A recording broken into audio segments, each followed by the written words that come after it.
너 같은 덩치는 돈도 안 돼. 그 한마디가 먼지 날리는 시장 바닥에 내리꽂히는 순간 시간은 멈췄습니다. 조금 전까지 왁자지껄하던 시장의 모든 소음이 거짓말처럼 사라졌어요. 과일을 흥정하던 목소리, 생선 좌판에서 물 튀는 소리, 아이들의 웃음소리까지 모든 것이 저 거친 한마디에 삼켜져 버렸죠. 공기 중에는 지독한 모멸감과 곧 터질 듯한 긴장감만이 남아 있었습니다. 여러분은 지금 어디서 이 이야기를 듣고 계신가요? 편안한 집 소파에서 혹은 퇴근길에 붐비는 지하철 안에서 잠시 주변을 둘러보세요. 우리 주변에는 묵묵히 자신의 하루를 살아가는 평범한 사람들이 있습니다. 오늘 이야기는 바로 그런 평범함 속에 숨어 있던 결코 평범하지 않은 한 남자에 대한 이야기입니다. 이야기의 무대는 서울 한복판의 섬처럼 남은 낡고 오래된 희망 전통시장입니다. 높은 빌딩 숲 사이에서 겨우 명맥을 유지하고 있는 곳이죠. 이곳의 시간은 마치 20년 전에 멈춘 듯 했습니다. 허리가 굽은 할머니는 새벽부터 나와 손수 다듬은 나물을 팔고 옆 가게 할아버지는 낡은 기계로 뻥튀기를 튀기며 고소한 냄새를 풍깁니다. 이곳 사람들에게 시장은 그냥 물건을 파는 곳이 아니었어요. 평생의 삶이 녹아있는 집이자 서로의 등을 다독여주는 든든한 이웃이 있는 곳이었죠. 하지만 이 평화로운 시장의 검은 그림자가 드리우기 시작한 것은 불과 몇 달 전이었습니다. 흑사파라는 이름의 신흥 조폭들이 나타나면서부터였죠. 그들의 우두머리는 독사라고 불리는 남자 박철민이었습니다. 뱀처럼 교활하고 잔인한 눈빛을 가진 그는 법의 감시망을 교묘히 피해 다니며 시장 상인들을 괴롭히기 시작했습니다. 명목은 보호비였지만 실상은 약자들을 향한 무자비한 갈취였어요. 할머니, 이번 달 상납금이 좀 적은 거 아니야? 장사 잘 된다면서. 독사의 부하 하나가 김할머니의 나물 좌판을 발로 툭 찼습니다. 파릇파릇한 나물들이 흙바닥에 나뒹굴었어요.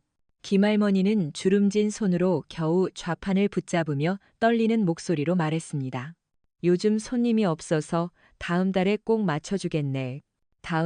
다음이 어디 있어 할망구야. 험악한 분위기 속에서 시장 사람들은 그저 고개를 숙일 뿐이었습니다.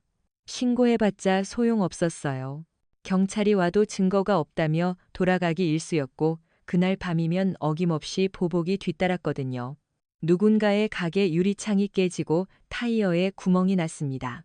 그렇게 시장은 서서히 공포에 잠식되고 있었어요. 그때였습니다. 시장 가장 구석진 곳 동석인의 떡볶이라는 작은 가게가 있었습니다. 가게 주인은 산처럼 거대한 덩치를 가진 남자 마동석이었죠.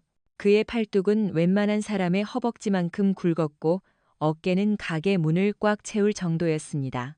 하지만 그는 자신의 덩치와는 어울리지 않게 조용하고 우직한 사람이었어요. 떡볶이 판 앞에서 묵묵히 떡을 젓는 그의 모습은 마치 순한 곰 같았습니다. 아이들이 가게 앞을 지나가면 말없이 어묵 국물 한 컵을 건네주고 할머니들이 무거운 짐을 들고 가면 멀차 도와주는 그런 사람이었죠. 마동석은 가게 안에서 모든 것을 보고 있었습니다. 나뒹구는 나물, 김 할머니의 떨리는 어깨, 그리고 독사의 비릿한 웃음까지 그는 아무 말 없이 떡을 젓고 있었지만 그의 두꺼운 등 근육이 미세하게 꿈틀거렸습니다. 꾹꾹 눌러 참는 분노가 그의 온몸을 맴돌고 있었죠. 사건은 김할머니가 독사의 손에 밀쳐지면서 터졌습니다. 힘없이 뒤로 넘어지는 할머니의 모습을 본 순간 마동석이 젓고 있던 주걱을 내려놓았습니다. 철컥하는 쇳소리가 유난히 크게 울렸어요. 그가 가게 밖으로 걸어 나왔습니다. 성큼성큼 내딛는 발걸음에 시장 바닥이 울리는 듯 했습니다. 그는 넘어진 김 할머니를 부축해 일으켜 세웠습니다. 그리고 할머니의 등을 가리듯 독사 일당 앞을 가로막아 섰죠. 그만하시죠. 낮고 굵은 목소리였습니다. 그 목소리에는 위협도 분노도 담겨 있지 않았어요. 그저 사실을 전달하는 듯한 건조한 톤이었습니다. 독사는 갑자기 나타난 거구의 남자를 아래 위로 훑어보았습니다. 그의 눈에는 경계심이 아닌 재미있는 장난감을 발견한 듯한 조롱이 가득했어요.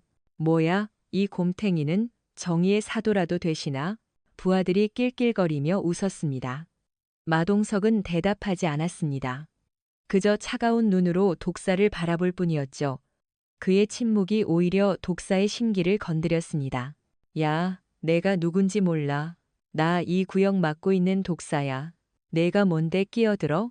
어르신 괴롭히지 마십시오. 하. 어르신, 야, 세상이 얼마나 무서운지 아직 모르는 모양인데. 독사가 한 발짝 다가서며 마동석의 가슴을 손가락으로 툭 쳤습니다. 하지만 마동석의 몸은 바위처럼 미동도 하지 않았어요. 오히려 손가락을 댄 독사가 움찔할 정도였죠. 당황한 독사의 얼굴에 분노가 스쳤습니다. 그는 마동석의 거대한 덩치를 다시 한번 훑어보더니 경멸이 가득한 웃음을 터뜨렸습니다. 카카, 너 같은 덩치는 돈도 안 돼. 힘만 썼지 머리는 텅 비어서 싸움도 못할 놈이. 안 그래? 바로 그 순간이었습니다. 모두의 숨을 텄게 한 그 모욕적인 한마디. 그 말을 들은 마동석의 얼굴에서 모든 감정이 사라졌습니다. 늘 순박해 보이던 그의 눈빛이 차갑게 가라앉았어요. 그건 더 이상 순한 곰의 눈이 아니었습니다. 깊은 동굴 속에서 먹잇감을 노리는 굶주린 맹수의 눈빛이었죠. 주변 공기가 얼어붙는 듯한 착각이 들었습니다. 독사는 김 할머니의 팔을 거칠게 잡아챘습니다. 이 할망구가 돈을 안 내서 교육 좀 시키겠다는데 내가 뭔데 방해야. 마동석의 입이 천천히 열렸습니다. 그의 목소리는 얼음장처럼 차가웠습니다. 지금 그 손 놓지 않으면 후회하게 될 겁니다. 그것은 위협이 아니었습니다. 거스를 수 없는 사실을 통보하는 듯한 섬뜩한 경고였습니다. 과연 이 남자의 정체는 무엇일까요? 그리고 이 위험한 약속은 어떤 결과를 불러오게 될까요? 지금부터 흥미진진한 이야기가 시작됩니다. 여러분은 지금 어디서 이 영상을 보고 계신가요? 댓글로 알려주시고 구독과 좋아요로 저희 채널을 응원해주세요. 다음 이야기가 더욱 기대되실 겁니다. 독사의 그 한마디는 단순한 모욕이 아니었습니다. 그것은 마동석이라는 존재 자체를 부정하는 그의 존엄을 짓밟는 폭력이었죠. 마동석의 눈빛이 변하는 것을 본 독사는 오히려 쾌감을 느꼈습니다. 그는 상대가 분노하고 이성을 잃고 어설프게 저항하다가 자신의 발 아래 무너지는 것을 즐기는 부류의 인간이었습니다. 왜, 곰탱아? 꿀이라도 발라놨냐? 왜 그렇게 쳐다봐? 독사가 비죽거리며 김 할머니의 팔을 더욱 거세게 잡아당겼습니다. 할머니의 얼굴이 고통으로 일그러졌어요. 바로 그 순간이었습니다. 마동석의 거대한 몸이 움직였습니다. 아니, 움직였다기보다는 공간을 지배했다는 표현이 더 정확할 겁니다. 그는 단 한 걸음을 내디뎠을 뿐인데 독사와 그의 부하들 사이의 공기가 압축되는 듯한 압박감이 느껴졌습니다. 놔! 이번에는 경고가 아니었습니다. 더 이상 물러설 곳이 없는 최후 통첩이었습니다. 그 짧은 한마디에 담긴 무게감에 독사의 부하들이 순간적으로 주춤했어요. 하지만 독사는 코웃음을 쳤습니다. 이 새끼가 진짜 죽고 싶어서 환장했나? 야, 저 곰탱이 팔다리 하나씩 분질러 놔. 명령이 떨어지자 가장 가까이 있던 부하 둘이 동시에 달려들었습니다. 한 명은 마동석의 얼굴을 향해 주먹을 날렸고 다른 한 명은 그의 복부를 노리고 발을 뻗었죠. 시장 사람들은 비명을 지르며 눈을 감았습니다. 저 거대한 몸이 피투성이가 되어 쓰러지는 끔찍한 광경을 상상했기 때문이죠. 하지만 그들이 다음에 들은 것은 뼈가 부러지는 소리가 아니었습니다. 퍽 하는 둔탁한 소리와 억 하는 비명 그리고 무언가 육중한 것이 바닥에 내동댕이 쳐지는 소리였어요. 눈을 떴을 때 시장 사람들은 자신들의 눈을 의심해야 했습니다. 마동석은 제자리에 그대로 서 있었습니다.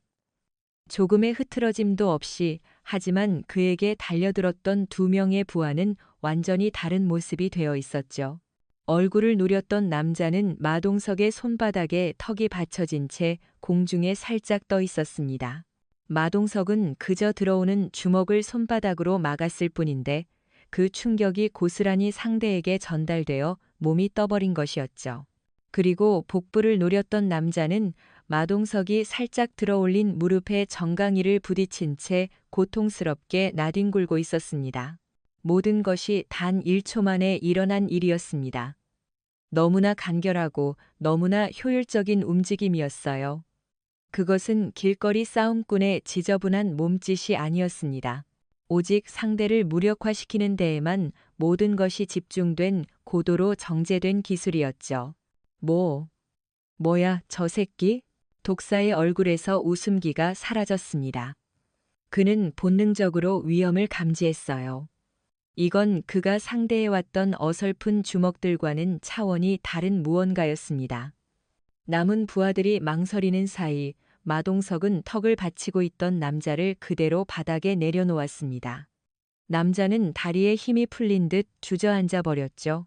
마동석은 그 어떤 추가적인 폭력도 가하지 않았습니다.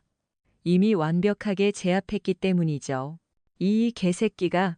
굴욕감에 이성을 잃은 독사가 직접 달려들었습니다. 그의 주먹에는 시장을 공포로 몰아넣었던 폭력의 역사가 담겨 있었습니다.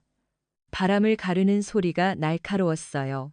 하지만 마동석은 피하지 않았습니다. 그는 오히려 독사의 주먹을 향해 한 걸음 더 들어갔습니다. 그리고 독사의 팔이 완전히 펴지기 직전 그의 팔꿈치 안쪽을 다른 손으로 가볍게 툭 쳤습니다. 그 순간 마법 같은 일이 일어났습니다. 맹렬하게 날아오던 독사의 주먹이 힘을 잃고 옆으로 흘러내렸어요. 자신의 힘에 균형을 잃은 독사의 몸이 앞으로 쏠렸습니다. 마동석은 그저 쏠려 들어오는 독사의 어깨를 손으로 잡아 반대 방향으로 살짝 돌려주었을 뿐입니다. 독사의 거대한 몸이 팽이처럼 빙글 돌더니 자신이 데려온 부하들과 부딪히며 우당탕 소리를 내고 쓰러졌습니다. 독사는 자신이 왜 넘어졌는지조차 이해하지 못하는 표정이었어요. 그는 분명 저 거대한 곰탱이를 때렸는데 정신을 차려보니 바닥에 누워 있었던 겁니다. 시장은 완전한 침묵에 휩싸였습니다. 모두가 숨 쉬는 것조차 잊은 채 바위처럼 서 있는 마동석을 바라보고 있었죠. 그는 마치 태풍의 눈처럼 모든 혼란의 중심에서 고요하게 서 있었습니다. 마동석은 쓰러진 독사 일당을 내려다보며 아까와 똑같은 낮고 굵은 목소리로 말했습니다. 다시는 이 시장에 나타나지 마십시오. 그것은 시장 상인들의 마음속 깊은 곳에 울리는 희망의 종소리 같았습니다. 독사는 바닥에 쓰러진 채 분노와 굴욕감, 그리고 정체 모를 공포가 뒤섞인 눈으로 마동석을 올려다보았습니다. 그의 머릿속은 혼란으로 가득 찼죠. 저 남자는 대체 누구인가? 저것은 인간의 힘인가? 하지만 그는 포기할 남자가 아니었습니다. 힘으로 안 된다면 더 교활하고 비열한 방법으로 복수하겠다고 다짐했죠. 그의 뱀 같은 눈이 마동석의 등 뒤 겁에 질린 채 서 있는 시장 상인들을 향해 번뜩였습니다. 힘으로 저 곰을 무너뜨릴 수 없다면 저 곰이 지키려는 모든 것을 하나씩 부서뜨리면 된다고 생각하면서 말이죠. 그 순간 시장의 평화는 지켜진 것이 아니라 더 큰 폭풍 속으로 휘말려 들어가고 있었습니다. 독사 박철민이 남긴 것은 패배의 흔적만이 아니었습니다. 그의 눈에 서려 있던 섬뜩한 복수심은 시장 전체에 불길한 예감처럼 퍼져나갔죠. 다음 날부터 시장의 분위기는 눈에 띄게 달라졌습니다. 흑사파 조직원들은 더 이상 시장에 나타나 상인들을 괴롭히지 않았습니다. 하지만 그것은 평화가 아니었습니다. 폭풍 전야의 고요함 그 자체였죠. 상인들은 마동석에게 고마워하면서도 그의 주변을 맴도는 보이지 않는 위협에 불안해했습니다. 동석이 아빠, 괜찮겠어? 그놈들 보통 내기가 아니라던데. 옆 가게 생선 장수 아주머니가 걱정스러운 얼굴로 물었습니다. 마동석은 늘 그렇듯 묵묵히 떡볶이 판을 저으며 고개를 끄덕일 뿐이었습니다. 그의 침묵은 괜찮다는 뜻이었지만 그의 눈빛 깊은 곳에는 누구에게도 말하지 못할 깊은 고뇌가 자리 잡고 있었어요. 독사는 영리한 뱀이었습니다. 그는 마동석이라는 존재가 단순한 주먹이 아님을 직감했죠. 그는 부하들을 시켜 마동석의 뒷조사를 시작했습니다. 하지만 결과는 허무할 정도로 깨끗했습니다. 마동석 40대 중반, 가족 없음, 전과 없음. 몇 년 전 갑자기 이 시장에 나타나 떡볶이 가게를 차린 것 외에는 그 어떤 기록도 존재하지 않았습니다. 마치 유령처럼 그의 과거는 완벽하게 지워져 있었죠. 기록이 없어? 대한민국에 사는 놈이 어떻게 기록이 없을 수가 있어? 독사는 아지트에서 서류를 집어던지며 으르렁거렸습니다. 기록이 없다는 것은 역설적으로 그가 보통 사람이 아니라는 가장 확실한 증거였습니다. 누군가 의도적으로 그의 기록을 지웠다는 뜻이니까요. 독사의 의심은 확신으로 변했습니다. 그리고 그의 복수 방식은 더욱 교활하고 악랄해졌죠.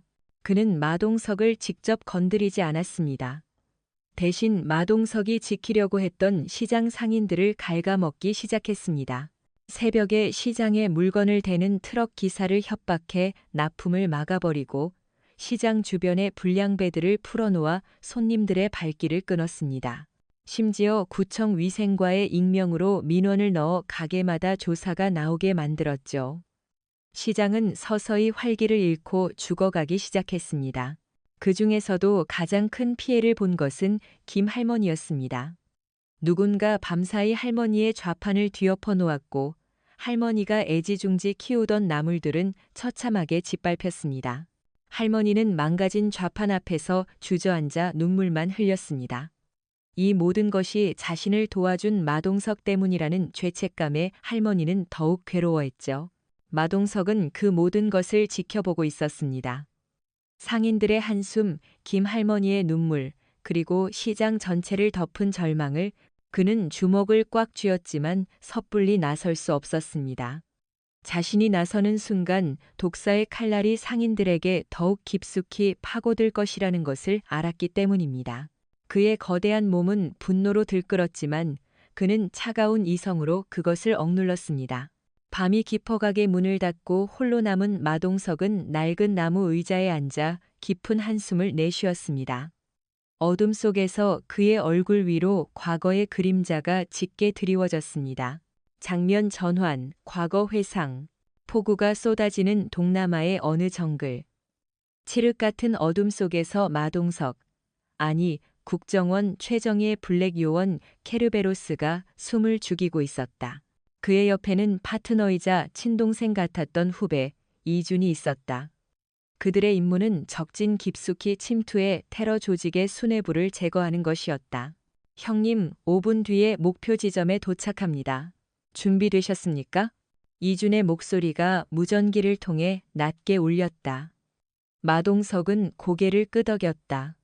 하지만 그의 마음속에는 불길한 예감이 떠나지 않았다. 무언가 잘못되었다. 너무 순조로웠다. 예감은 틀리지 않았습니다. 그들이 목표 건물에 진입하는 순간 사방에서 총알이 빗발쳤습니다. 함정이었어요. 정보가 유출된 것이 분명했습니다. 준아, 퇴각해. 마동석이 소리쳤지만 이미 늦었습니다. 이준의 어깨에서 피가 터져 나왔어요. 마동석은 부상당한 이준을 끌고 필사적으로 퇴로를 확보하려 싸웠습니다. 수십 명의 적들을 상대하면서도 그의 움직임에는 한치의 오차도 없었죠. 하지만 적들의 수는 줄어들지 않았습니다. 결국 그들은 건물의 한 방에 고립되었습니다. 문 밖에서는 적들이 문을 부수려는 소리가 요란하게 들려왔어요. 형님, 먼저 가십시오. 저는 틀렸습니다. 과다출혈로 이준의 얼굴이 창백해져 있었습니다. 닥쳐, 같이 살아서 돌아간다. 마동 예맴석 이엠은 포기하지 않았습니다. 하지만 그는 알고 있었죠. 둘 다 살아남을 확률은 제로에 가깝다는 것을. 그때 이준이 마동석의 손에 작은 폭탄을 쥐어주었습니다. 비상용으로 가지고 있던 소형 시사였어요. 형님, 이걸로 벽을 부수고 탈출하십시오. 제가 시간을 벌겠습니다. 안 돼. 형님은 살아야 합니다. 형님은 저 같은 놈이랑 달라요. 형님은 더 많은 사람을 구할 수 있는 분입니다. 이준은 마지막 힘을 다해 미소를 지었습니다. 그리고 자신의 권총을 문 쪽으로 겨누었죠. 문이 부서지는 순간 마동석은 선택의 기로에 놓였습니다. 동생 같은 후배와 함께 죽을 것인가, 아니면 그의 희생을 딛고 살아남아 임무를 완수할 것인가. 현재로 돌아옴. 마동석은 거친 숨을 몰아쉬며 눈을 떴습니다. 그때의 기억은 10년이 지난 지금도 생생한 악몽처럼 그를 괴롭혔습니다. 그는 결국 이준의 뜻을 따라 살아남았습니다. 그리고 그날 이후 그는 다짐했죠. 다시는 자신의 선택 때문에 누군가를 희생시키지 않겠다고. 그래서 모든 것을 버렸습니다. 케르베로스라는 이름도, 국가를 위한 임무도. 그는 그저 누구의 삶에도 관여하지 않는 평범한 사람으로 살아가고 싶었습니다. 하지만 운명은 그를 내버려 두지 않았습니다. 시장 사람들의 고통은 과거의 트라우마를 끊임없이 자극했습니다. 자신이 침묵하는 동안 또 다른 무고한 사람들이 희생되고 있었습니다. 그때 그의 핸드폰이 조용히 진동했습니다.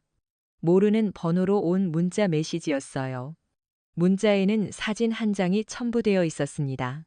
사진을 확인한 마동석의 눈이 얼어붙었습니다. 그의 온몸에 피가 차갑게 식는 것 같았죠. 사진 속에는 김 할머니의 어린 손녀가 있었습니다. 하교길 아이스크림을 손에 들고 환하게 웃고 있는 모습이었어요. 하지만 사진의 구도는 명백히 누군가 멀리서 몰래 찍은 것이었습니다. 사진 아래에는 짧은 메시지가 적혀 있었습니다. 아이가 참 예쁘네요. 웃는 모습이 천사 같습니다. 그것은 단순한 메시지가 아니었습니다. 인간이기를 포기한 짐승이 보낸 피비린내 나는 초대장이었습니다. 독사는 마동석이 결코 거부할 수 없는 선을 넘어버린 것입니다. 마동석의 손에서 핸드폰이 으스러질 듯한 소리를 냈습니다. 독사의 문자는 마동석의 마지막 인내심을 끊어버렸습니다. 그것은 단순한 협박을 넘어 그가 가장 지키고 싶었던 평범한 사람들의 안전이라는 가치에 대한 정면 도전이었죠. 아이의 순수한 미소 뒤에 숨겨진 악의적인 시선은 과거 이준을 잃었던 그날의 무력감을 다시 떠올리게 했습니다. 그의 가슴 속에서 오랫동안 잠자고 있던 분노의 화산이 마침내 폭발하기 시작했습니다. 다음 날 아침 시장은 평소보다 더 깊은 침묵에 잠겨 있었습니다. 상인들은 마동석의 가게 앞을 서성이며 그의 눈치를 살폈습니다. 어젯밤 시장 주변을 맴돌던 험악한 분위기를 모두가 감지했기 때문이죠. 마동석은 가게 문을 열었지만 떡볶이를 만들지 않았습니다. 그는 그저 텅 빈 떡볶이 판을 차가운 눈으로 내려다볼 뿐이었죠. 그의 단단하게 다물린 입술과 굳은 표정에서 상인들은 무언가 큰일이 벌어질 것임을 직감했습니다. 김할머니가 떨리는 걸음으로 마동석에게 다가왔습니다. 동석이 아빠. 나 때문에 이런 일이. 할머니의 눈에는 미안함과 공포가 가득했습니다. 마동석은 아무 말 없이 할머니의 어깨를 가만히 감쌌습니다. 그의 크고 투박한 손은 따뜻했지만 그 손에 실린 무게는 천근만근처럼 느껴졌습니다. 할머니 잘못이 아닙니다. 절대로 자책하지 마세요. 그의 목소리는 여전히 낮고 차분했지만 그 안에는 강철 같은 의지가 서려 있었습니다. 그는 할머니를 의자에 앉히고 따뜻한 어묵 국물 한 그릇을 건넸습니다. 이거 드시고 오늘은 집에 들어가서 푹 쉬세요. 아무 걱정 마시고요. 마동석의 그 말은 단순한 위로가 아니었습니다. 모든 것을 끝내겠다는 약속이었죠. 할머니가 돌아간 후 마동석은 가게 셔터를 내렸습니다. 오늘 하루 쉽니다라는 팻말을 거는 그의 모습에 시장 상인들의 마음은 더욱 무겁게 가라앉았습니다. 가게 안 어둠 속에서 마동석은 낡은 나무 상자 하나를 꺼냈습니다. 상자 안에는 먼지 쌓인 물건 몇 개가 들어 있었죠. 낡은 군용시계, 색 바랜 사진 한 장, 그리고 손때 묻은 검은색 가죽 장갑. 그는 장갑을 꺼내 천천히 손에 꼈습니다. 장갑이 손에 감기는 순간 순박한 떡볶이 가게 사장의 모습은 사라지고 그의 눈빛은 날카로운 칼날처럼 변했습니다. 잠자던 케르베로스가 마침내 깨어난 것이죠. 그의 핸드폰이 다시 울렸습니다. 이번에는 전화였어요. 발신번호 표시 제한. 받을 필요도 없이 독사라는 것을 알 수 있었죠. 여보세요. 어제 보낸 사진은 잘 봤나, 곰탱아? 전화기 너머로 독사의 비열한 웃음소리가 들려왔습니다. 뭘 원하나? 뭘 원하긴. 내가 무릎 꿇는 걸 원하지. 내가 내 발밑에서 살려달라고 비는 꼴을 보고 싶다고. 장소와 시간을 말해. 마동석의 목소리에는 감정이 실려 있지 않았습니다. 그것이 오히려 독사를 더욱 흥분하게 만들었죠. 성격 급하네. 좋아. 오늘 밤 10시 강북 폐공장으로 혼자 와라. 경찰에 알리거나 딴짓하면 그 예쁜 꼬마 아이가 어떻게 될지는 나도 장담 못해. 알겠다. 마동석은 짧게 대답하고 전화를 끊었습니다. 그는 독사가 아이를 직접적으로 해치지는 않을 것이라고 판단했습니다. 아이는 그저 자신을 끌어내기 위한 미끼일 뿐 진짜 목적은 자신을 제거하는 것이니까요. 하지만 단 1%의 위험이라도 감수할 수는 없었습니다. 밤 10시가 가까워지자 마동석은 가게를 나섰습니다. 그는 택시를 타지 않았습니다. 대신 어두운 골목길을 따라 걸으며 자신의 뒤를 밟는 눈들이 있는지 확인했죠. 역시나 어설픈 미행이 두 팀이나 붙어 있었습니다. 그는 일부러 복잡한 골목을 몇 번 더 돌며 그들을 따돌린 후 약속 장소인 폐공장으로 향하는 버스에 몸을 실었습니다. 강북 폐공장은 도시에 잊혀진 상처 같은 곳이었습니다. 녹슨 철문과 깨진 유리창, 을씨년스러운 바람 소리가 그곳을 감싸고 있었죠. 마동석이 공장 안으로 들어서는 순간 육중한 철문이 쾅하는 소리와 함께 닫혔습니다. 왔구나. 용감한 건지 멍청한 건지. 공장 중앙 희미한 전구 불빛 아래 독사가 의자에 앉아 그를 기다리고 있었습니다. 그의 주변으로 흑사파 조직원들이 도열해 있었어요. 어림잡아 30명은 넘어 보였습니다.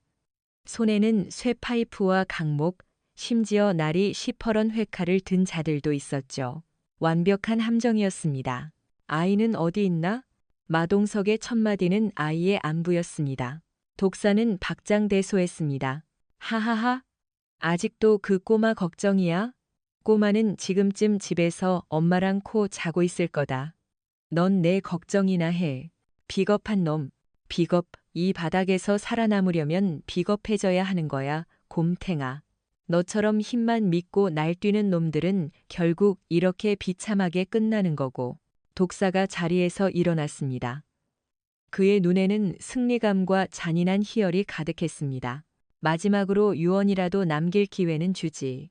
내가 대체 누군지, 왜 우리 일에 끼어들었는지 말해봐라.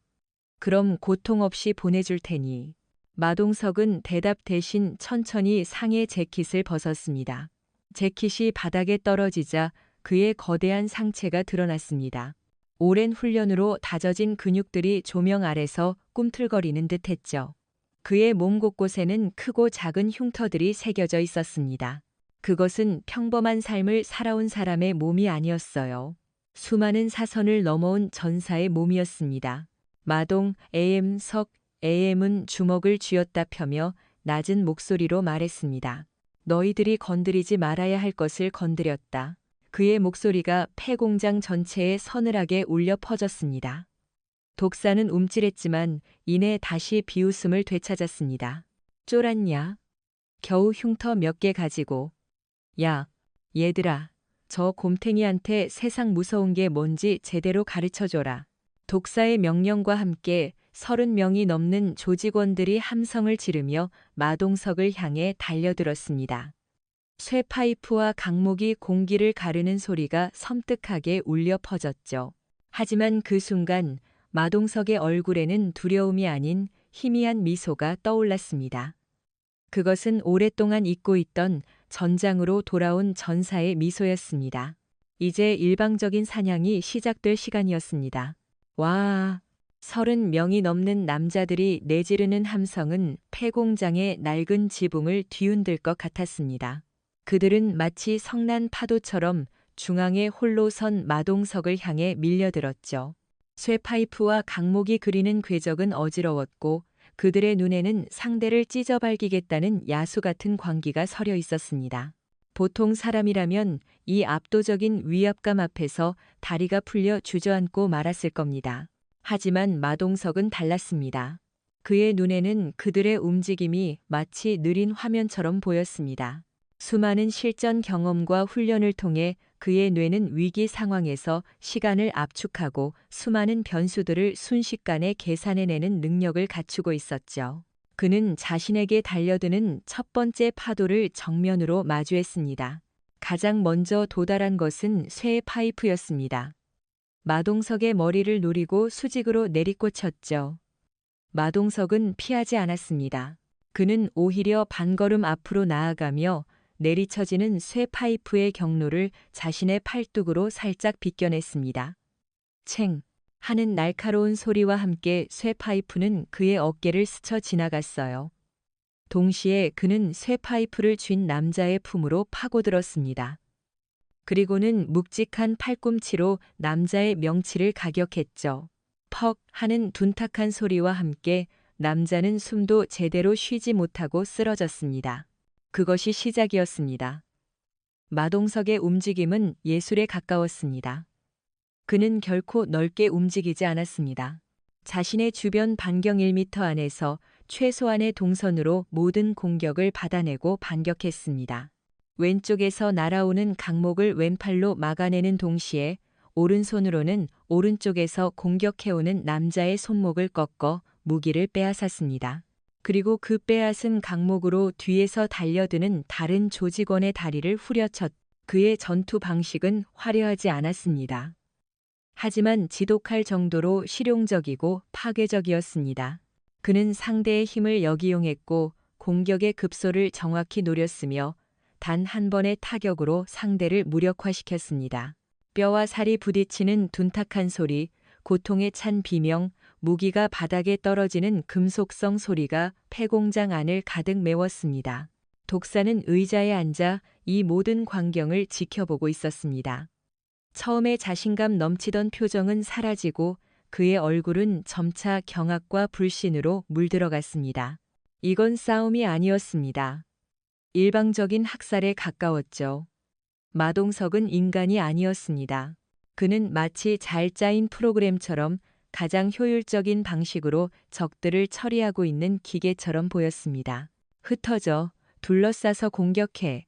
독사가 다급하게 소리쳤습니다. 조직원들은 그의 말에 따라 거리를 벌리며 마동석을 원형으로 포위했습니다. 이제 마동석은 사방에서 들어오는 공격을 동시에 상대해야 하는 상황에 놓였죠.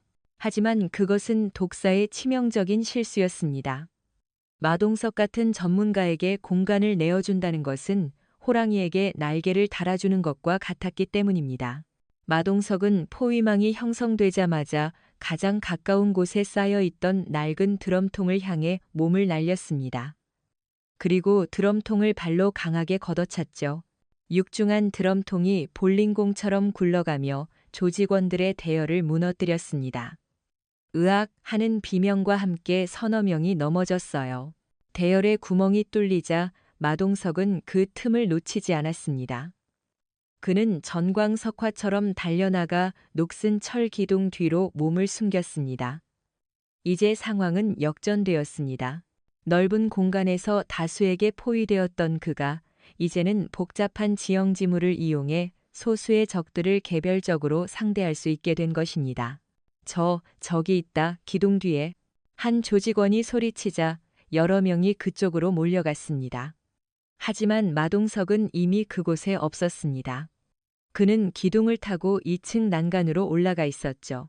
그리고는 난간에 위태롭게 걸려있던 쇠 파이프 더미를 아래로 밀어버렸습니다. 와르르 하는 굉음과 함께 쇠 파이프들이 쏟아져 내리며 아래에 있던 조직원들을 덮쳤습니다. 마동석은 단순한 싸움꾼이 아니었습니다. 그는 전장이 된 공간을 순식간에 분석하고 모든 것을 자신의 무기로 활용하는 전술가였습니다. 그는 어둠 속에 숨어 그림자처럼 움직였고 예상치 못한 곳에서 나타나 적들의 허를 찔렀습니다. 조직원들은 보이지 않는 유령과 싸우는 듯한 공포에 휩싸이기 시작했습니다. 그들의 수는 급격히 줄어들었고 폐공장 안에는 부상자들의 신음소리만이 가득했습니다. 마침내 서 있는 조직원은 단 한 명도 남지 않았습니다. 30명이 넘는 남자들이 폐공장 바닥에 쓰러져 신음하고 있었죠. 그 중심에 마동석이 숨을 고르며 서 있었습니다. 그의 옷은 조금 찢어졌고 이마에서는 작은 피가 흘러내렸지만 그의 눈은 여전히 맹수처럼 빛나고 있었습니다. 이제 폐공장 안에는 단 2사람만이 서 있었습니다. 마동석, 그리고 공포에 질려 의자에서 일어나지도 못하는 독사 박철민. 마동석이 천천히 독사를 향해 걸어갔습니다. 뚜벅, 뚜벅.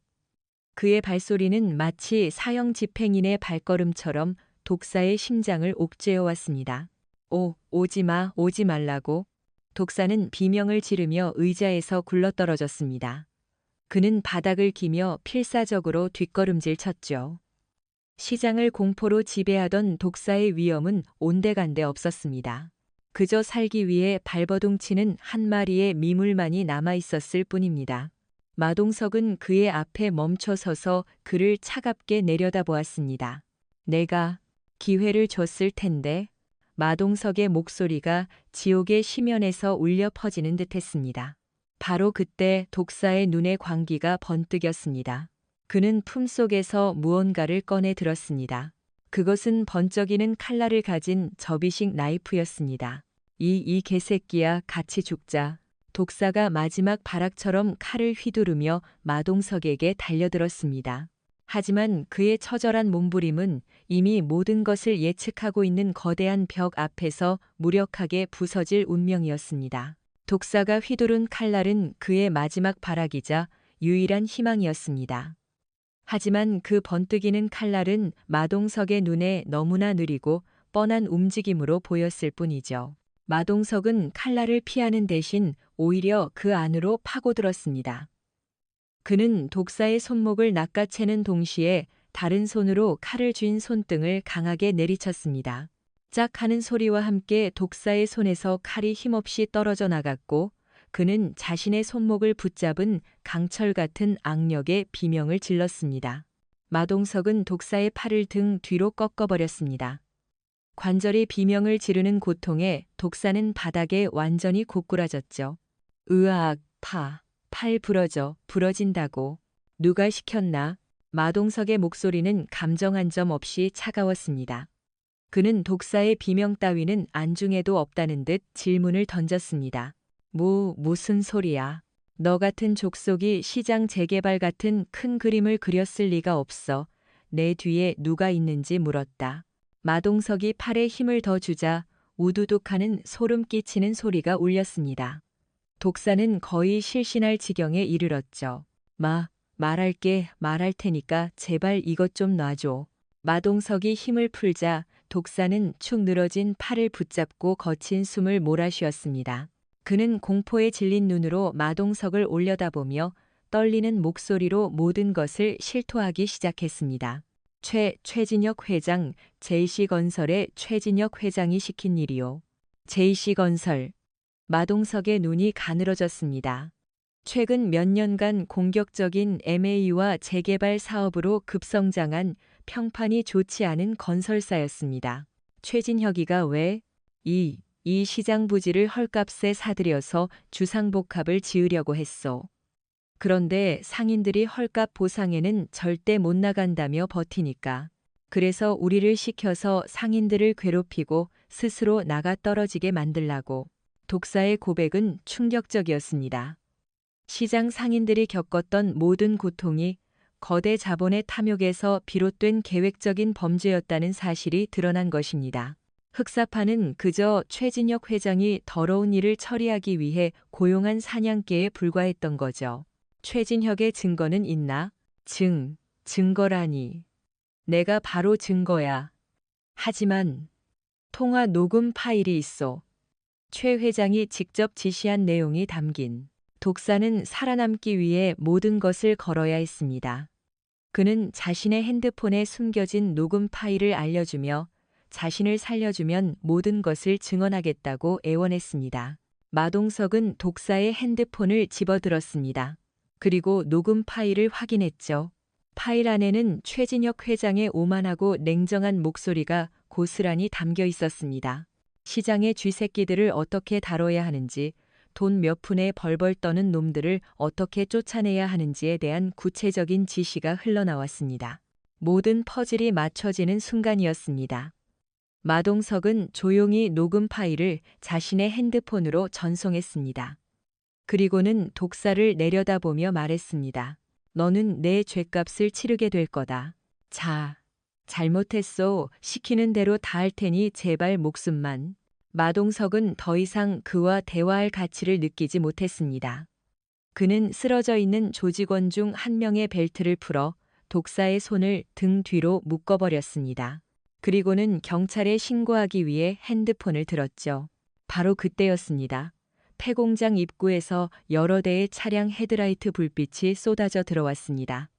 경찰이 벌써 도착한 것일까? 하지만 차에서 내리는 사람들은 경찰이 아니었습니다. 깔끔한 검은 정장을 입은 남자들이었죠. 그들의 움직임은 흑사파 조직원들과는 차원이 달랐습니다. 절도 있고 훈련된 움직임. 그들은 일사불란하게 공장 안으로 들어와 쓰러져 있는 흑사파 조직원들을 확인하고는 마동석을 둘러쌌습니다. 그들 중 리더로 보이는 한 남자가 마동석에게 다가왔습니다. 그의 눈빛은 날카롭고 차가웠어요. 당신이 케르베로스인가? 남자의 입에서 나온 그 이름, 마동석의 심장이 내려앉는 것 같았습니다. 케르베로스는 국정원 블랙 요원 시절 극소수의 관계자들만 알고 있던 그의 코드네임이었습니다. 지난 10년간 그 누구에게서도 들어본 적 없는 그 이름이 지금 이곳에서 불린 것입니다. 누구냐? 마동석의 목소리가 굳어졌습니다. 남자는 희미하게 웃으며 대답했습니다. 우리는 당신을 데리러 왔습니다. 최진혁 회장님의 명령으로. 최진혁 그놈이 벌써 자신의 정체를 알아챈 것일까? 어떻게 마동석의 머릿속이 복잡하게 돌아갔습니다.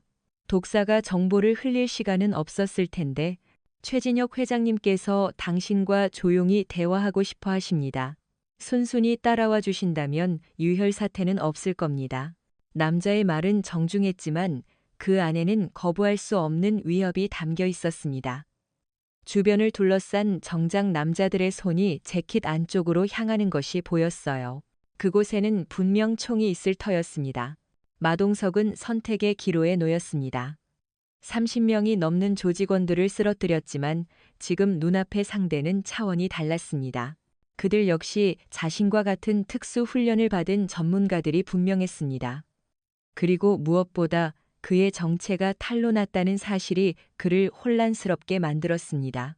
모든 것을 버리고 숨어버린 유령의 과거가 마침내 그의 발목을 붙잡기 시작한 것입니다. 잊고 싶었던 과거의 망령이 최진혁이라는 거대한 악의 이름과 함께 그의 눈앞에 다시 나타났습니다. 정장 남자들이 뿜어내는 기운은 흑사파와는 질적으로 달랐습니다. 그것은 단순한 폭력배의 흉포함이 아닌 목적을 위해서라면 살인도 서슴지 않을 냉혈한들의 것이었죠. 마동석은 직감했습니다. 이들은 JC건설의 사설 용병팀 혹은 그보다 더 깊은 곳에 연결된 그림자 조직이라는 것을, 그리고 그들이 자신의 과거 코드네임 케르베로스를 알고 있다는 사실은 최진혁이라는 인물이 자신이 상상했던 것 이상으로 거대한 정보망과 권력을 쥐고 있음을 의미했습니다. 최진혁 회장이 나에 대해 어디까지 알고 있지? 마동석이 낮은 목소리로 물었습니다. 정장 남자의 리더는 대답 대신 손짓으로 따라오라는 신호를 보냈습니다. 가서 직접 들으시죠. 회장님께서는 똑똑한 사람과의 대화를 좋아하십니다. 순순히 따라갈 수는 없었습니다. 그들의 소굴로 제 발로 걸어 들어가는 것은 자살행위나 다름없었죠. 마동석의 온몸의 근육이 긴장으로 꿈틀거렸습니다. 또 한 번의 사투를 각오하는 순간이었죠. 하지만 남자는 마동석의 생각을 읽었다는 듯 주머니에서 태블릿 PC를 꺼내 그에게 보여주었습니다. 화면에는 실시간 CCTV 영상이 떠 있었습니다. 영상의 배경은 너무나 익숙한 곳, 바로 희망 전통시장이었습니다. 그리고 카메라의 줌이 당겨지자 마동석의 심장이 솟는 듯했습니다. 화면 속에는 동석인의 떡볶이 가게 앞에서 다정하게 이야기를 나누고 있는 김할머니와 생선 가게 아주머니의 모습이 담겨 있었어요. 회장님께서는 불필요한 마찰을 원하지 않으십니다. 하지만 당신이 현명하지 못한 선택을 한다면 저분들의 평화로운 일상도 오늘로 끝이 날 수 있습니다. 비열하고 잔인한 협박이었습니다. 최진혁은 마동석의 가장 큰 약점이 무엇인지 정확히 꿰뚫어 보고 있었던 겁니다. 힘이 아닌 그가 지키고자 하는 평범한 사람들의 안전. 마동석은 주먹을 꽉 쥐었습니다. 주먹 안에서 뼈가 으스러지는 소리가 났지만 그는 아무것도 할 수 없었습니다. 과거 이준을 잃었던 그날처럼 그는 또다시 동료가 아닌 다른 이들의 목숨을 담보로 한 선택을 강요받고 있었던 거죠. 결국 마동석은 모든 저항을 멈추고 그들을 따라 나섰습니다. 그가 검은 세단에 오르는 모습을 폐공장 구석에 묶여있던 독사가 공포와 경외가 뒤섞인 눈으로 지켜보고 있었습니다. 같은 시각 서울의 스카이라인이 한눈에 내려다 보이는 JC 건설 펜트하우스. 최진혁 회장은 와인잔을 흔들며 폐공장의 상황을 실시간으로 보고받고 있었습니다. 케르베로스라. 국가를 위해 그림자 속에서 일하던 전설적인 요원이 이제는 낡은 시장의 떡볶이 장수라. 재미있군. 그의 입가에 흥미롭다는 미소가 떠올랐습니다. 그는 흑사파 같은 하찮은 폭력배들과는 차원이 다른 인물이었습니다.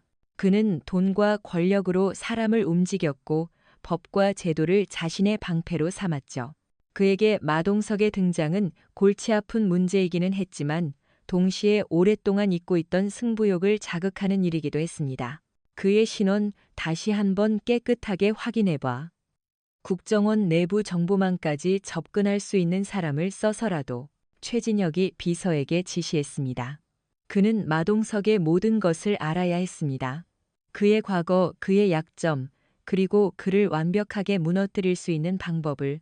며칠 후 최진혁에게 충격적인 보고가 올라왔습니다. 마동석의 신원 조회를 맡았던 정보 브로커가 새파랗게 질린 얼굴로 그를 찾아온 것이죠. 회장님, 이 일에서 손을 떼시는 게 좋을 것 같습니다. 무슨 소리야?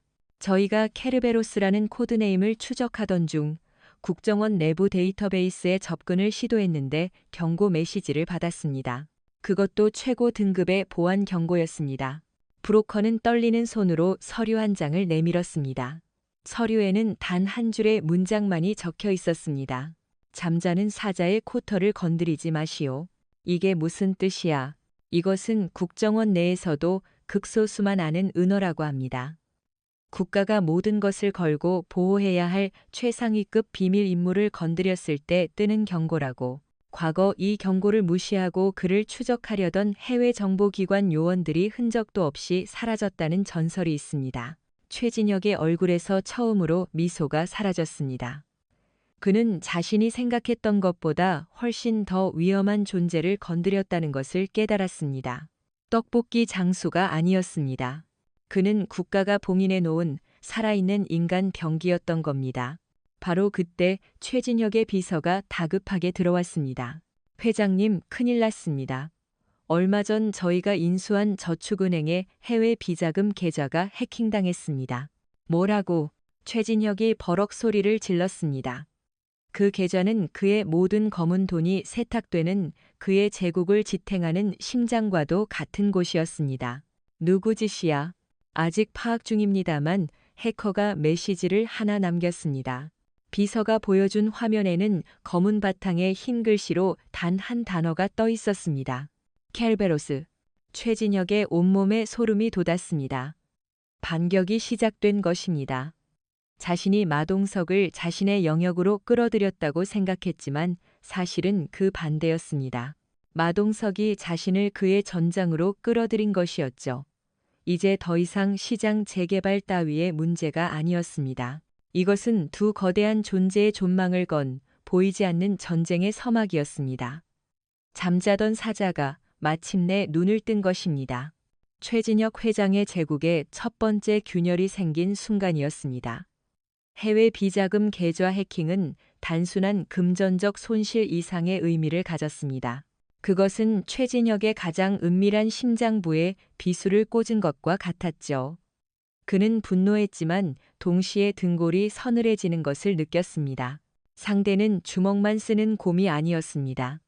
그는 어둠 속에서 적의 목을 노리는 보이지 않는 유령이었습니다. 당장 모든 보안 시스템을 최고 등급으로 올려, 그리고 케르베로스 그놈이 어디서 뭘 하는지 24시간 감시해. 최진혁의 사무실은 전쟁 상황실을 방불케 했습니다. 그는 자신의 모든 인맥과 자금을 총동원하여 마동석을 찾아내려 혈안이 되었습니다. 하지만 마동석은 말 그대로 증발해버린 듯 했습니다. 그가 운영하던 떡볶이 가게는 굳게 닫혔고 그의 거처였던 작은 원룸도 텅 비어 있었죠. 그는 최진혁의 감시망이 좁혀오기 전에 이미 모든 흔적을 지우고 사라진 것입니다. 마동석은 어디로 사라진 것일까요? 그는 서울의 한 낡은 여관, 창문이 가려진 작은 방에 숨어 있었습니다. 방 안에는 노트북 한 대와 여러 개의 대포폰, 그리고 복잡한 회로 기판들이 널려 있었죠. 이것이 바로 케르베로스의 진짜 모습이었습니다. 그는 압도적인 피지컬을 가진 전사이기도 했지만 동시에 첨단 장비를 다루고 정보를 분석하는 데 능한 최정예 정보 요원이었습니다. 하지만 혼자서는 거대한 최진혁의 제국을 상대할 수 없었습니다. 그에게는 도움이 필요했죠. 그는 10년 만에 결코 다시 연락하지 않으리라 다짐했던 번호로 전화를 걸었습니다. 나다. 전화기 너머에서 잠시 침묵이 흘렀습니다. 이내 익숙하면서도 낯선 목소리가 들려왔죠. 형님? 정말 형님 맞으십니까? 목소리의 주인은 박서준. 과거 국정원 시절 마동석이 가장 아꼈던 후배이자 최고의 해커였습니다. 그는 이준이 죽었던 그 작전에서 부상을 입고 국정원을 떠나 지금은 작은 보안업체를 운영하며 조용히 살고 있었습니다. 서준아, 부탁이 있다. 마동석은 박서준에게 모든 것을 설명했습니다. 희망시장의 이야기, 독사, 그리고 최진혁 회장의 거대한 음모까지. 이야기를 듣는 내내 박서준은 아무 말도 하지 않았습니다. 모든 이야기가 끝났을 때 그가 조용히 물었습니다. 형님, 다시 돌아오신 겁니까? 아니, 이건 개인적인 일이다. 시장 사람들을 위한. 그리고 이준이를 위한. 이준의 이름이 나오자 박서준의 목소리가 흔들렸습니다. 제가 뭘 하면 되겠습니까? 두 유령이 마침내 다시 손을 잡은 순간이었습니다. 그날부터 보이지 않는 전쟁은 새로운 국면을 맞이했습니다. 박서준은 자신의 해킹 기술을 총동원하여 JC 건설의 내부 서버에 침투하기 시작했습니다. 최진혁의 개인 이메일, 통화 내역, 그리고 숨겨진 차명 계좌들이 하나씩 그의 레이더에 포착되었죠. 마동석은 밖에서 움직였습니다. 그는 밤의 그림자 속으로 스며들었습니다. JC 건설의 핵심 인물들과 최진혁의 약점을 쥐고 있는 사람들을 은밀하게 접촉했습니다. 때로는 부드러운 설득으로, 때로는 거부할 수 없는 압박으로 그들의 입을 열게 만들었죠. 그는 과거 케르베로스 시절 익혔던 모든 신문 기술과 정보 수집 능력을 10분 활용했습니다. 최진혁은 미쳐버릴 지경이었습니다. 그의 제국이 내부에서부터 서서히 썩어 문드러지는 것을 느끼고 있었지만 그 원인을 찾을 수가 없었습니다. 회사의 기밀 문서가 언론의 익명으로 제보되고 그의 정적들에게 치명적인 정보들이 흘러들어갔습니다. 그의 충실한 신복들이 하나둘씩 등을 돌리거나 잠적해버렸죠. 그는 보이지 않는 적과 싸우고 있었습니다. 마치 거대한 거미줄에 걸린 파리처럼 발버둥 칠수록 더욱 옴짝달싹 못하게 되는 상황이었습니다. 찾아내, 무슨 수를 써서라도 케르베로스 그놈을 찾아내.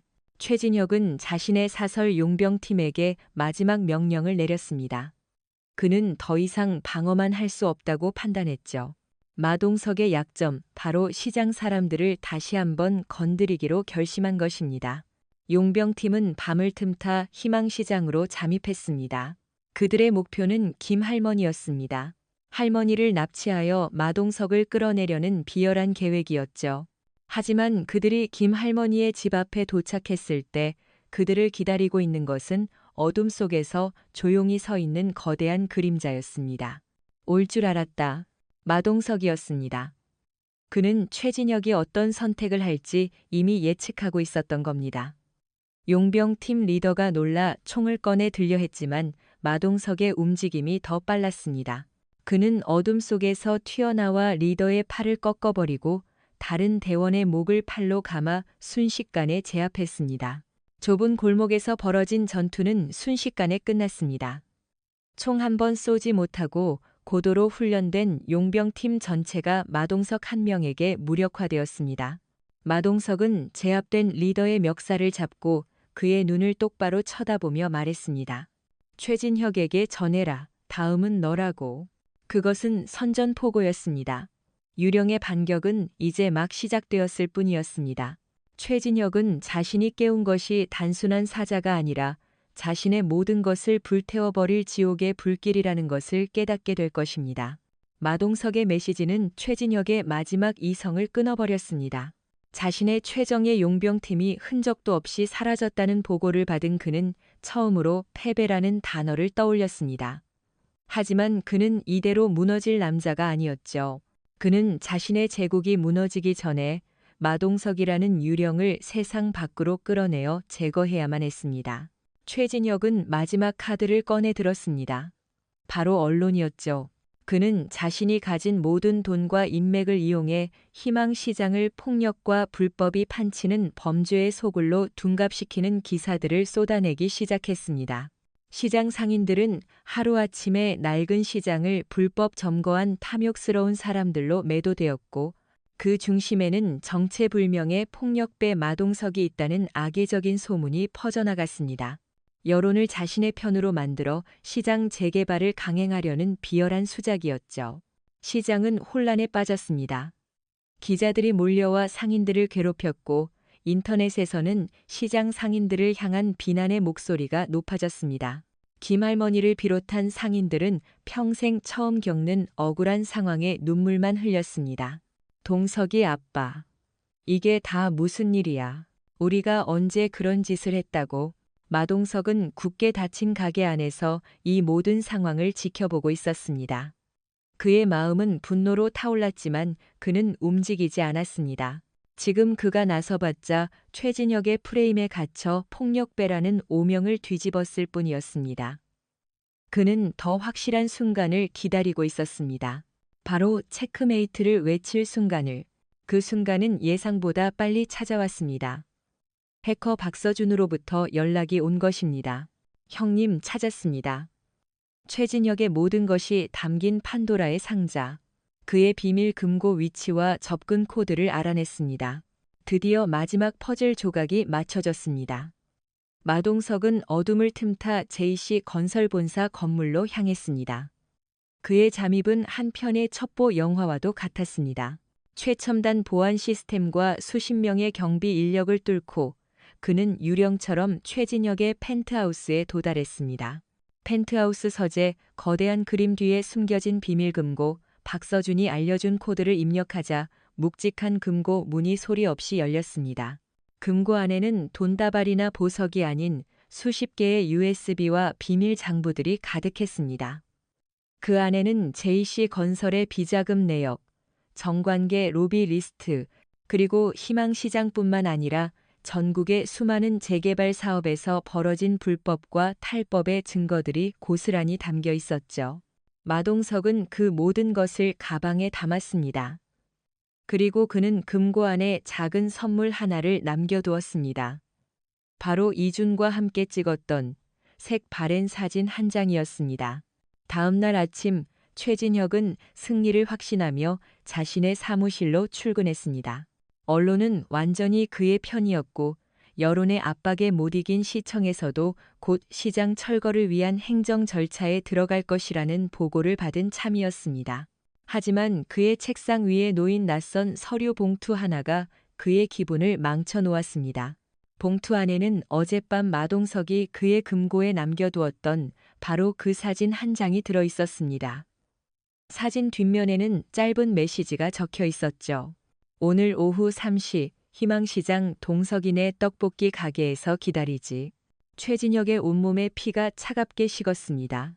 자신의 가장 안전한 공간이 뚫렸다는 사실, 그리고 마동석이 자신의 모든 비밀을 손에 쥐었다는 공포가 그의 심장을 옥죄었습니다. 오후 3시 최진혁은 결국 희망시장의 모습을 드러냈습니다. 그의 뒤에는 비서와 변호사만이 따르고 있었죠. 시장 상인들은 원수 같은 그의 등장에 분노했지만 마동석의 가게 앞에서 조용히 그를 기다렸습니다. 마동석은 앞치마를 두른 채 묵묵히 떡볶이를 접고 있었습니다. 마치 아무 일도 없었다는 듯 평범한 가게 주인의 모습으로 여기까지 무슨 일로 오셨습니까, 회장님? 마동석이 고개도 돌리지 않은 채 물었습니다. 최진혁은 마른 침을 삼키며 대답했습니다. 뭘 원하나? 돈인가? 원하는 만큼 주지.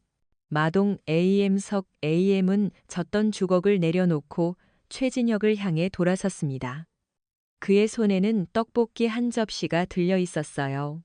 떡볶이 한 접시 값 3,000원입니다. 당신이 지난 몇 달간 이 시장 사람들에게서 빼앗아간 웃음과 평화의 값이기도 하죠.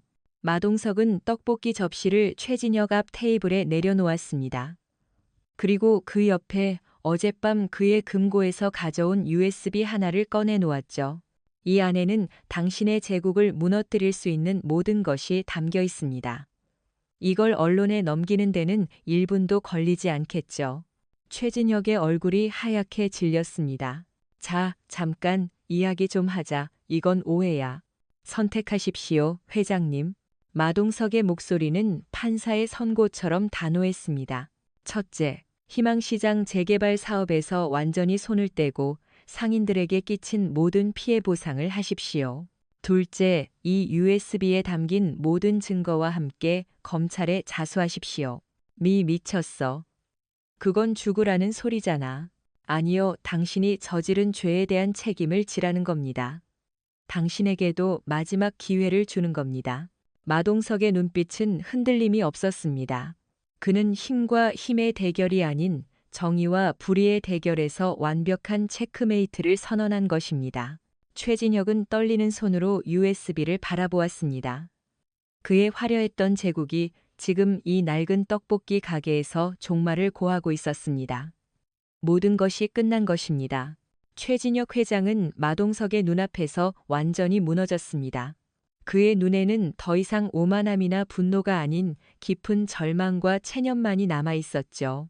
그는 자신이 쌓아올린 모래성이 케르베로스라는 거대한 파도 앞에서 얼마나 허무하게 무너져 내리는지를 뼈저리게 깨달았습니다. 며칠 후 대한민국은 JC건설 최진혁 회장의 전격적인 검찰 자수 소식으로 발칵 뒤집혔습니다. 그가 제출한 USB 안의 내용들은 판도라의 상자와도 같았죠. 그의 비자금과 로비 내역이 공개되면서 정재계에 거대한 후폭풍이 몰아쳤습니다. 대한민국을 떠들썩하게 만든 대형 게이트의 서막이 바로 희망시장의 작은 떡볶이 가게에서 시작된 것입니다. 언론의 관심은 자연스럽게 희망시장으로 쏠렸습니다. 하지만 그곳에서 정체불명의 폭력배 마동석의 모습은 찾을 수 없었죠. 시장 상인들은 입을 모아 말했습니다. 우리에게 그런 사람은 없었다고. 우리가 힘을 합쳐 우리의 시장을 지켜낸 것이라고. 그들은 마동석과의 약속을 지켰습니다. 그가 원했던 평범한 삶을 지켜주기 위해 그를 그들만의 비밀스러운 영웅으로 남겨두기로 한 것입니다. 모든 폭풍이 지나가고 희망시장에는 마침내 진짜 평화가 찾아왔습니다. 최진혁이 사라지자 시장을 괴롭히던 모든 문제들이 눈 녹듯이 해결되었습니다. 시청에서는 시장 환경 개선 사업을 지원해 주었고 새로운 손님들이 시장의 활기찬 모습을 보고 찾아오기 시작했습니다. 그리고 어느 화창한 봄날 동석이네 떡볶이 가게의 셔터가 조용히 다시 올라갔습니다. 앞치마를 두른 마동석이 예전과 똑같은 모습으로 가게에 섰습니다. 그는 아무 말 없이 묵묵히 떡볶이를 만들기 시작했죠. 고소하고 매콤한 냄새가 시장 골목에 다시 퍼져나가자 상인들이 하나둘씩 그의 가게 앞으로 모여들었습니다. 동석이 아빠, 어디 갔다가 이제 왔어. 보고 싶었잖아. 생선 가게 아주머니가 환하게 웃으며 그의 등을 툭 쳤습니다. 김 할머니는 따뜻하게 삶은 옥수수를 내밀며 그의 손을 꼭 잡았죠. 고생 많았다. 정말 고마워. 마동석은 대답 대신 그저 사람 좋은 미소를 지어 보였습니다. 그의 미소는 예전보다 한결 편안하고 따뜻해 보였어요. 그날 동석인의 떡볶이는 손님들로 발 디딜 틈이 없었습니다. 시장 사람들은 모두 모여 마치 큰 잔치가 열린 것처럼 함께 웃고 떠들며 떡볶이를 나누어 먹었습니다. 그 모습은 마치 하나의 큰 가족과도 같았죠. 그때 가게 앞으로 낯선 청년 하나가 머뭇거리며 다가왔습니다. 흑사파의 막내였지만 이제는 건설 현장에서 땀 흘려 일하며 새로운 삶을 살고 있는 그 청년이었습니다. 그의 손에는 작은 화분 하나가 들려 있었어요. 저, 사장님 이거. 그가 수줍게 내민 화분에는 작은 희망의 새싹이 돋아나고 있었습니다. 마동석은 말없이 화분을 받아 가게에서 가장 햇볕이 잘 드는 곳에 놓아주었습니다. 용서와 새로운 시작을 상징하는 듯한 그 풍경에 시장 사람들은 따뜻한 박수를 보냈습니다. 해가 저물고 시장에 하나둘씩 불이 켜졌습니다. 마동석은 가게를 정리하고 밖으로 나왔습니다. 그는 시장 입구에 서서 활기 넘치는 시장의 모습을 가만히 바라보았습니다. 아이들의 웃음소리, 상인들의 정겨운 목소리, 맛있는 음식 냄새. 그가 목숨을 걸고 지켜낸 평범하고 소중한 일상이었습니다. 그의 핸드폰이 조용히 울렸습니다. 박서준이었습니다. 형님, 잘 지내십니까? 그래, 너는 어떠냐? 저도 잘 지냅니다. 형님 덕분에. 다시 사람답게 사는 기분입니다. 고맙다, 서준아. 제가 더 고맙습니다, 형님.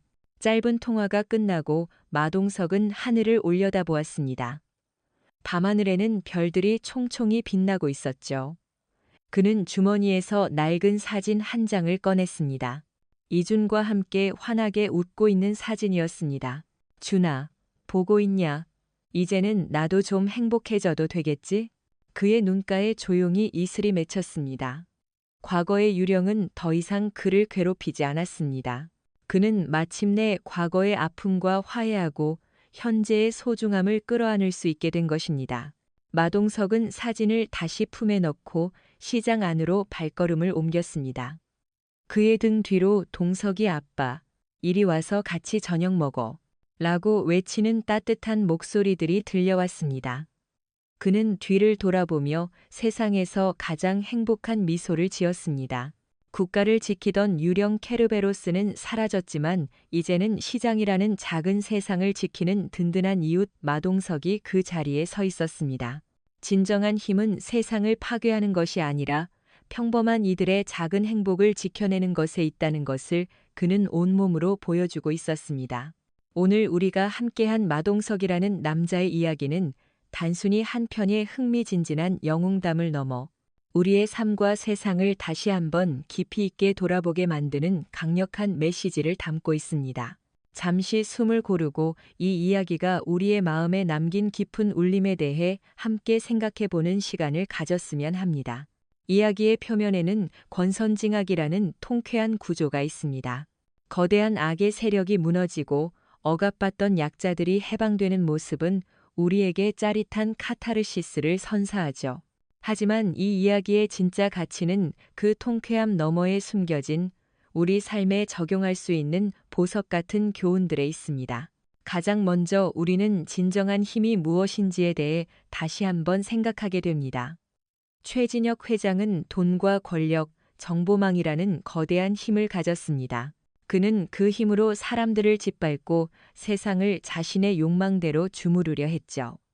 반면 마동석이 가진 힘은 고도로 훈련된 신체 능력과 전투 기술이었습니다.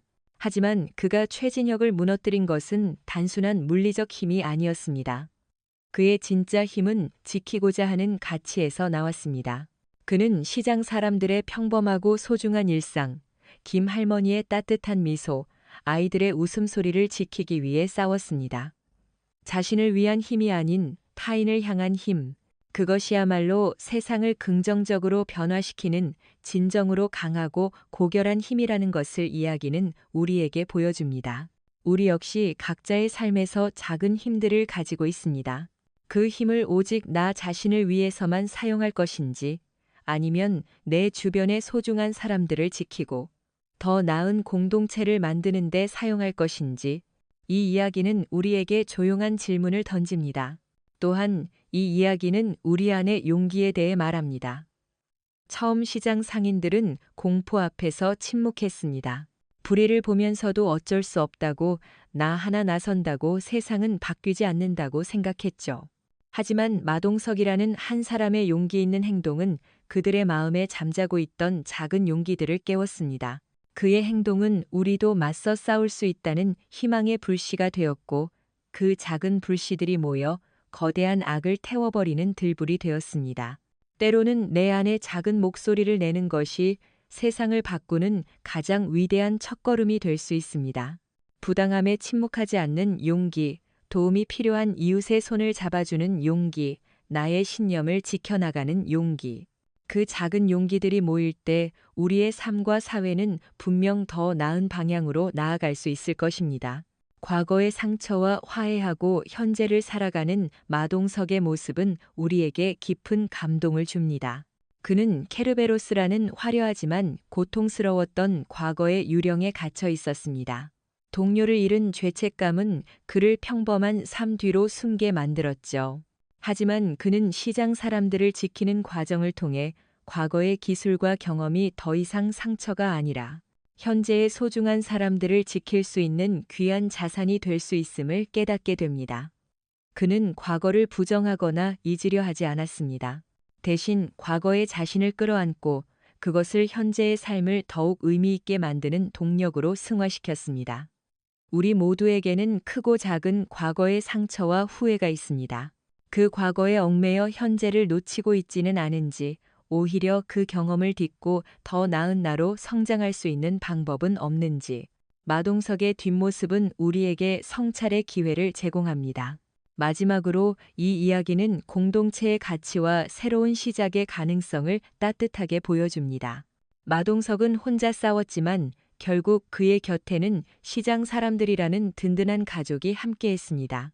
그들은 서로의 아픔을 보듬고 함께 기뻐하며 진정한 유대감을 나누었죠. 흑사파의 막내가 용서를 구하고 새로운 삶의 기회를 얻는 모습은 어떤 사람이라도 진심으로 뉘우친다면 다시 시작할 수 있다는 희망의 메시지를 전달합니다. 우리는 혼자가 아니며 서로에게 기댈 수 있는 따뜻한 공동체 안에서 비로소 진정한 안정과 행복을 찾을 수 있다는 것. 그리고 실수를 저지른 이에게 비난의 돌을 던지기보다 다시 일어설 수 있도록 손을 내밀어주는 사회가 얼마나 중요한지를 다시 한번 깨닫게 합니다. 이 이야기는 결국 우리 모두의 이야기입니다. 우리 안에는 세상을 바꿀 수 있는 작은 영웅이 잠자고 있으며 우리의 평범한 일상은 누군가에게는 목숨 걸고 지키고 싶은 소중한 가치일 수 있습니다. 오늘 여러분의 삶 속에서 작은 용기를 내어보는 것은 어떨까요? 여러분의 그 작은 날갯짓이 세상을 바꾸는 거대한 태풍의 시작이 될지도 모릅니다. 여러분의 삶에도 오늘 이야기가 따뜻한 희망과 용기를 주는 작은 선물이 되었기를 바랍니다. 여러분의 생각과 느낌을 댓글로 자유롭게 나눠주세요. 여러분의 이야기가 다른 분들에게 또 다른 영감을 줄 수 있습니다. 저희 채널이 계속해서 좋은 이야기를 만들어갈 수 있도록 구독과 좋아요로 응원해 주시는 것 잊지 마세요. 여러분의 하루가 언제나 평화롭고 희망차기를 진심으로 기원합니다. 본 영상에 등장하는 인물, 단체, 사건은 모두 허구적으로 창작된 것이며 현실의 특정 인물이나 사건과는 아무런 관련이 없습니다. 본 콘텐츠는 오직 교육적이고 교훈적인 목적을 위해 제작되었으며 폭력적이거나 불법적인 행위를 조장하거나 미화할 의도가 전혀 없음을 밝힙니다. 시청자 여러분께서는 이야기의 교훈적인 측면에 집중해 주시기를 바랍니다.